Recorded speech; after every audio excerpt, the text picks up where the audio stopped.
Τι είναι αυτό? Ένα σφουργίτη.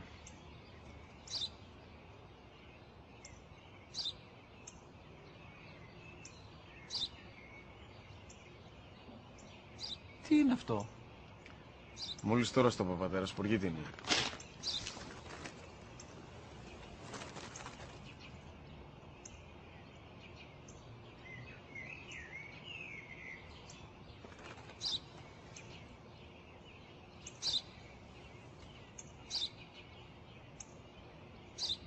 Τι είναι αυτό?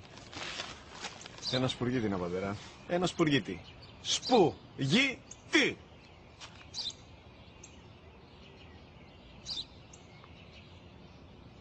Τι είναι αυτό? Γιατί το κάνεις αυτό το πράγμα, μπορείς να μου πεις? Τόσες φορές σου είπα, είναι ένα σπουργίτη. Δεν το καταλαβαίνεις.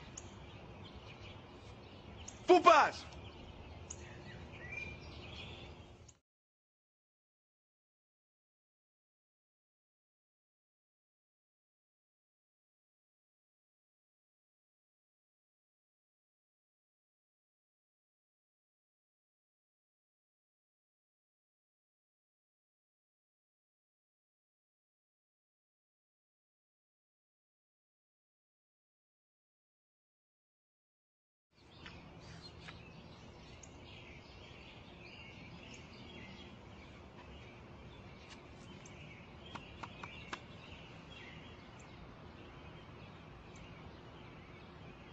Δυνατά.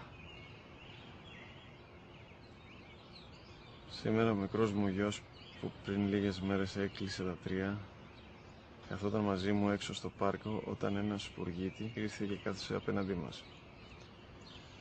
Ο γιος μου με ρώτησε 21 φορές τι ήταν αυτό και του απάντησα και τις 21 φορές ότι ήταν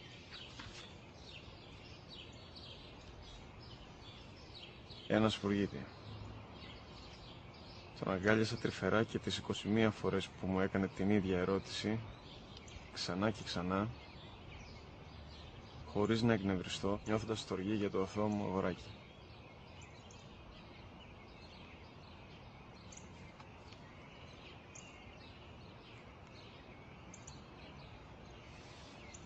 وَقَضَىٰ رَبُّكَ أَلَّا